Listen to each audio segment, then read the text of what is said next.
Minasan konnichiwa, c'est Virtual Synthèse pour HUVids et je vous retrouve aujourd'hui pour une vidéo qui est, je pense, très attendue pour un certain nombre d'entre vous parce que j'ai attiré votre attention sur le Bitcoin, ça vous a intéressé, ça vous a plu, je vous ai un peu fait rêver et puis j'ai arrêté d'en parler et je vais donc vous expliquer pourquoi, et ensuite je vais faire un petit point actualité, vous parler tout simplement de ce qui a avancé dans le Bitcoin, où on en est maintenant, et qu'est-ce qui est toujours intéressant dans le Bitcoin, et pourquoi je continue à utiliser les Bitcoins aujourd'hui.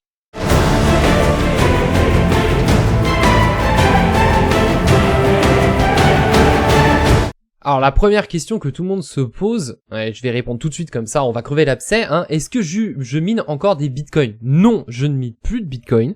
Est-ce que j'utilise encore le bitcoin? Est-ce que je suis encore intéressé par la crypto-monnaie? Oui, bien évidemment, je suis toujours absolument passionné par les évolutions et les nouveautés apportées par le bitcoin. Maintenant, il faut relativiser. Alors, première chose, le minage aujourd'hui. Alors le minage de Bitcoin, j'en avais parlé très rapidement dans la deuxième vidéo où je parlais tout simplement du minage de Bitcoin. Il y a une période qui était très intéressante pour moi en termes de minage. C'était déjà plus Bitcoin qu'on minait, mais c'était déjà d'autres crypto-monnaies, des alter-monnaies. Le minage n'est plus possible à la maison. Et moi, ce que j'appréciais avant tout dans le minage de Bitcoin, c'était le côté bricole. Voilà, je m'achetais mes cartes graphiques, je faisais des bricoles chelous avec des cartes mères, j'utilisais des programmes un peu bancals, mais qui marchait plutôt bien pour miner du Bitcoin. C'était drôle, il y avait beaucoup de bidouilles à faire, il y avait un côté, voilà, un côté assez intéressant à miner du Bitcoin. Malheureusement maintenant, le Bitcoin, ça se mine essentiellement sur le cloud, c'est devenu beaucoup plus stable, c'est beaucoup plus long déjà de miner du Bitcoin. Il y a moins de nouveautés, il n'y a pas de nouvelles révolutions en termes de minage, il n'y a pas de nouvelles combines comme le multipool quand c'est apparu, etc. Et donc je trouve ça tout simplement moins amusant. Je minais du Bitcoin avant tout parce que c'est amusant et je continue à utiliser le Bitcoin en grande partie parce que c'est une monnaie qui m'amuse, c'est une monnaie qui m'intéresse. Donc voilà, miner du Bitcoin, éventuellement si ça vous intéresse, demandez-le moi, je vous ferai une vidéo guide sur comment je mine du Bitcoin encore aujourd'hui, puisque je mine toujours un petit peu, mais c'est beaucoup moins drôle et beaucoup moins intéressant que ce l'était ces derniers temps. Alors, aujourd'hui du coup, qu'est-ce qui est intéressant pour nous au niveau du Bitcoin? Il faut savoir que moi je l'ai toujours senti comme ça et les évolutions, les dernières nouveautés, les usages actuels du Bitcoin me prouvent pour l'instant que j'avais raison.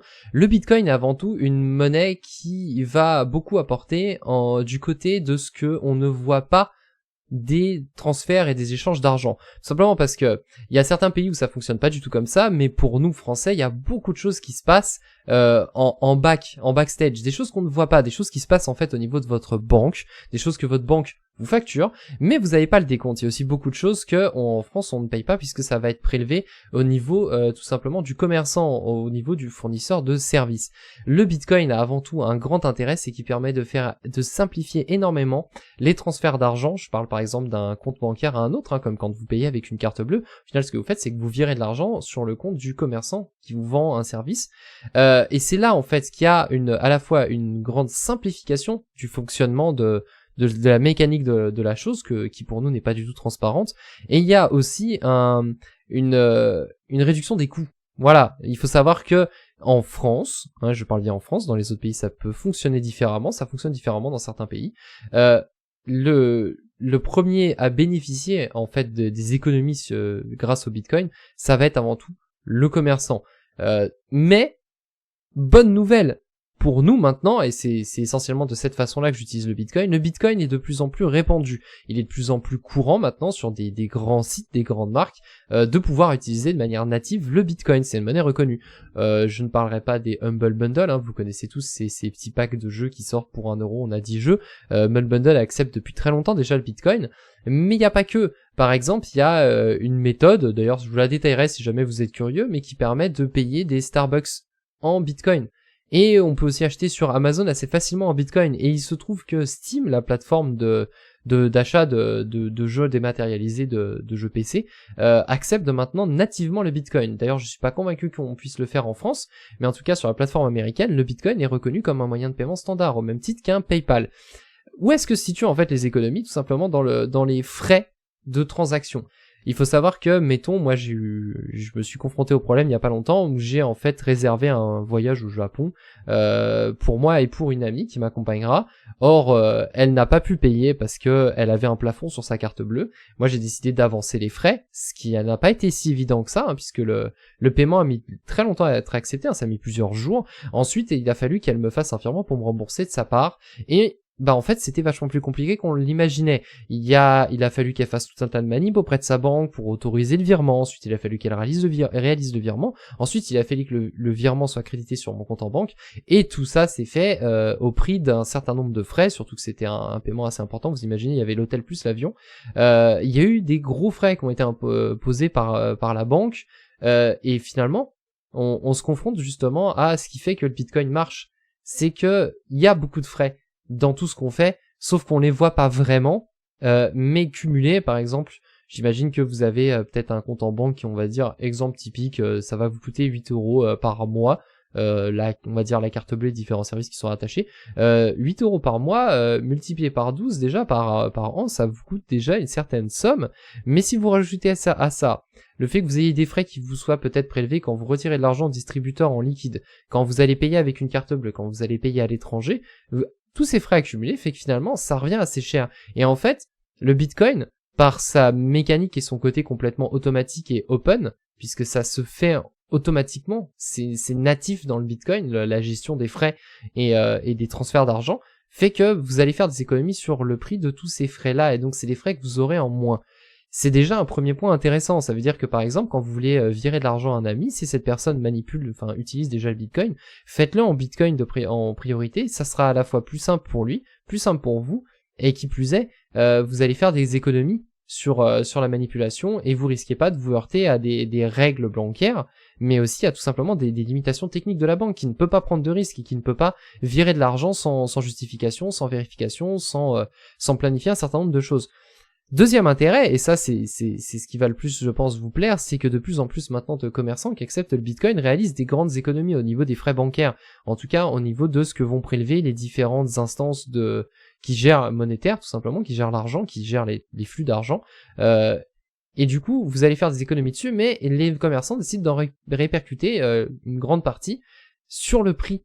Et par exemple, moi aujourd'hui, quand je vais me payer un Starbucks Coffee, si je le paye en Bitcoin, ce Starbucks me coûte 20% moins cher. Tout simplement parce que je le paye en Bitcoin. Et que les 20% moins chers sont à la fois effectivement une sorte de promo d'appel, hein, puisque c'est pour encourager les gens à utiliser le Bitcoin, mais c'est aussi un juste retour des choses par rapport aux économies que va réaliser Starbucks sur le fait que la transaction soit réalisée en Bitcoin. Un dernier détail, il faut savoir que pour moi le premier souci quand on manipule le Bitcoin comme un moyen de paiement tout à fait classique, c'est sa volatilité, c'est-à-dire le fait que sa valeur peut énormément varier, même ne serait-ce qu'en l'espace de 24 heures. Pour pallier à ça, c'est assez simple en fait, moi j'utilise, alors encore une fois dans les commentaires, demandez-le moi si vous voulez que je vous détaille, je vous parle de choses que je fais, je vous dis pas comment je le fais dans le détail pour que vous puissiez faire pareil, mais si vous le souhaitez, avec plaisir je ferai une vidéo où je vous expliquerai ça. Moi j'utilise Coinbase, donc Coinbase c'est un peu le site référence pour pas vraiment la conversion de euros à Bitcoin, mais plus pour tout simplement les paiements de Bitcoin. C'est un très bon porte-monnaie virtuel en ligne.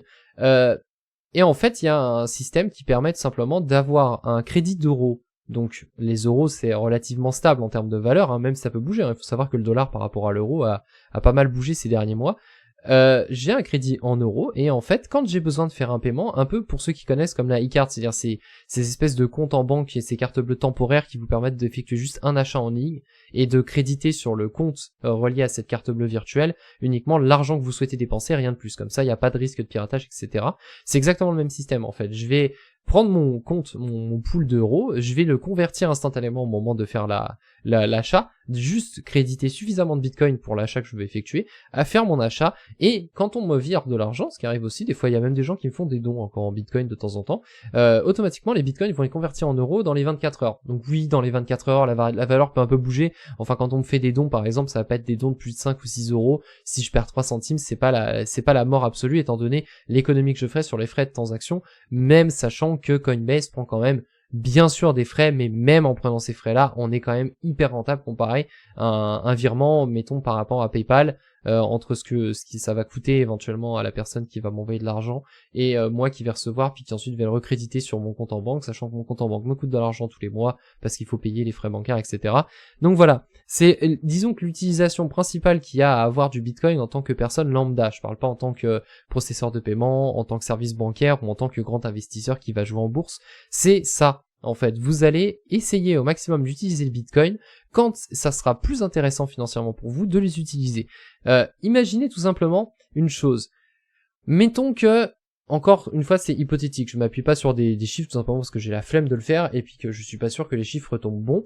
Mettons que les entreprises qui vous vendent des services toute la journée. Mettons, ce matin, j'ai fait un plein, donc j'ai dû payer à la fois, bon, je paye déjà les taxes sur le plein d'essence, bien sûr, mais je paye aussi des frais de transaction. Ensuite, je suis allé manger au McDo l'après-midi. Après, je suis allé m'acheter des nouvelles chaussures. Je suis allé faire mes courses. Et disons que ce soir, je me commande une pizza. Voilà, ça c'est une journée bon d'un mec déjà qui est pas mal dépensier, j'avoue. Mettons sur toutes ces transactions-là, on va économiser à chaque fois 5%, qui correspond aux 5% pas spécialement volés par la banque. La banque nous facture quelque chose qui en fait lui coûte aussi de l'argent. Mais tout simplement, c'est de l'argent que on est obligé de perdre à cause du fonctionnement de la monnaie et des transactions de monnaie dans notre monde d'aujourd'hui. On économise 5%. Imaginez 5% sur ma journée complète. On va dire ma journée m'a coûté à peu près 200 €, sachant qu'un plein d'essence coûte assez cher en ce moment. J'ai fait une journée à 200 € et j'économise 5% sur ces 200 €. Imaginez de reporter ça sur une année complète. Maintenant, vous savez dire que sur une année, l'intégralité de l'argent que vous allez dépenser va être réduit de 5%. Ça marche aussi pour les assurances et ce genre de frais. Hein. Ça fait quand même une économie hallucinante. Sachant que, pour certains cas, je prends le 5% comme référence, mais des fois ça sera 3%, mais des fois ça sera 20%, comme c'est le cas par exemple du Starbucks. Ça fait une économie énormissime. Et ça veut dire que l'équivalent de 20% de tout ce que vous avez dépensé sur une année, ça veut dire que vous allez peut-être économiser l'équivalent de 2 mois de salaire, qui en fait sont 2 mois de salaire qui vont vous être pompés simplement pour le fonctionnement de la monnaie du système bancaire actuel. Et là, vous allez les esquiver. Alors après, certains révolutionnaires, ou je sais qu'on en a pas mal dans les commentaires sur mes dernières vidéos, les gens qui sont contre le système bancaire et contre la mondialisation, moi je suis pas spécialement contre, en tout cas, je vois pas ce qu'on pourrait proposer d'autre, mais mettons que, voilà, vous allez tout simplement, en bypassant, pas spécialement les banques pourraient encore, si elles étaient plus malines, utiliser le Bitcoin à leur profit, c'est-à-dire en fait vous vendre ce qu'elles sont censées déjà vous vendre maintenant, c'est-à-dire la sécurité. Le Bitcoin a quand même un potentiel à être piraté, c'est-à-dire quelqu'un qui vient sur votre ordinateur ou qui accède à votre porte-monnaie virtuelle, vous avez aucune sécurité, la personne se vire l'argent a disparu, vous le reverrez jamais. Vos Bitcoins sont pas traçables. Mais voilà, la banque pourrait récupérer en fait le Bitcoin à son intérêt, elle pourrait peut-être un peu moins jongler dessus comme elle peut jouer sur la monnaie actuellement, parce que déjà l'État peut pas intervenir. Mais voilà, l'idée c'est que vous allez réaliser des économies tout simplement sur quelque chose qui coûtait de l'argent et qui grâce au Bitcoin ne coûte plus d'argent tout simplement, sans compter sur le fait que vous allez esquiver une partie du système bancaire, les taxes, etc. Malheureusement, si vous achetez un service en France, vous allez quand même payer la TVA, que ce soit en Bitcoin ou non. Mais l'idée c'est ça en fait, c'est de réaliser un ensemble de petites économies à droite, à gauche qui sont à réaliser grâce au Bitcoin parce que son fonctionnement est moins coûteux tout simplement que le fonctionnement de l'argent dur et cuisante comme un billet, une pièce ou même une carte bleue ou un virement bancaire. Dans une monnaie par exemple, si vous allez changer la monnaie d'un pays, ça va vous coûter mais extrêmement cher, ce que le Bitcoin vous coûterait pas. Donc voilà l'usage que j'ai actuellement du Bitcoin, c'est-à-dire que je m'en sers au maximum quand je peux. J'ai mon petit compte setup sur Coinbase, d'ailleurs j'en ai même plusieurs. J'ai mon système qui auto-convertit l'argent au besoin, j'ai accès à mon Coinbase sur mon smartphone quand j'ai besoin, je laisse pas l'application installée comme ça tout le temps, donc je me fais mes conversions quand j'ai besoin, je me paye un truc que je peux payer en Bitcoin, comme par exemple vous savez que je joue à Magic, quand je vais à des événements, souvent il y a possibilité de payer tout simplement en Bitcoin, hein. Les revendeurs qui sont sur place permettent de payer en Bitcoin, et grâce à ça, en dehors du fait qu'ils sont beaucoup moins chers que ce qu'on aurait dans une boutique française classique, en plus le fait de le payer en Bitcoin, je réalise des économies astronomiques. Donc voilà, dernière chose les gens, je sais que vous êtes très nombreux à avoir encore plein de questions intéressantes en rapport avec le Bitcoin et je le comprends. Vous imaginez pas le nombre de personnes, même encore aujourd'hui, alors que ça fait très longtemps que j'ai pas parlé de Bitcoin en vidéo, qui m'envoient des questions sur Facebook, sur Twitter, par mail, par je ne sais quel moyen. Je n'y réponds plus tout simplement parce que je n'ai pas le temps et que je commence à saturer de répondre 1 milliard de fois la même question. Alors, Petit nota bene, arrêtez de m'envoyer des mails en me disant que vous êtes un riche investisseur, que vous comptez investir 100 000 € dans le Bitcoin et que vous êtes prêt à partager l'argent que ça vous aura rapporté avec moi. Quand vous avez votre profil Facebook qui est linké et que vous avez 14 ans, arrêtez de fantasmer et n'essayez pas d'attirer. Vous n'attirez pas plus mon attention parce que vous annoncez vouloir brasser des grosses sommes d'argent, que ça soit sérieux ou non, je m'en fous. Posez-moi des questions tout simplement intéressantes. Dans les commentaires de la vidéo, ça sera une vidéo FAQ où j'essaie de répondre au maximum des questions qui reviennent le plus souvent en rapport avec le Bitcoin aujourd'hui. Et comme ça, ça sera plus efficace pour moi, je perdrai moins de temps et ça sera peut-être aussi plus agréable pour vous d'avoir voilà un condensé de réponses à plein de questions peut-être évidentes que vous vous posez, mais que malheureusement moi je me pose pas tout simplement parce que, faut l'avouer, le Bitcoin maintenant ça fait bientôt 4 ans que je suis dedans. Donc il y a beaucoup de choses qui me semblent évidentes pour moi, mais pour quelqu'un qui arrive d'un seul coup comme ça dans l'univers Bitcoin, semble beaucoup moins évident tout simplement parce qu'il y a eu beaucoup d'évolution et le Bitcoin, l'usage et la logique derrière le Bitcoin est devenue beaucoup plus simple à comprendre ou a été simplifié à comprendre, mais du coup il y a plein d'éléments de base que peut-être vous n'aurez pu accès à ces éléments de réponse là facilement en ligne comme c'était le cas avant où nous fallait plonger les mains dans le cambouis pour manipuler du Bitcoin et pouvoir s'en servir. Mais voilà, donc c'est tout pour cette vidéo, c'était assez long, encore une fois je suis désolé, j'essaie de faire des vidéos courtes mais c'est pas toujours facile, là c'est une vidéo sans texte, donc voilà. Donc voilà, lâchez-vous dans les commentaires, n'hésitez pas à me poser plein de questions et s'il y en a vraiment beaucoup, je vous ferai une vidéo FAQ. Faites tourner cette vidéo autour de vous pour les gens qui sont curieux à propos du Bitcoin aujourd'hui. Je suis sûr que ça les intéressera et que ça vous apportera plein de choses. Et sur ce, moi je vous invite dans tous les cas à vous abonner à la chaîne YouTube. Vous verrez, on fera un peu de Bitcoin même si ça reste une chaîne gaming. Et sur ce, je vous dis à très bientôt. Ciao!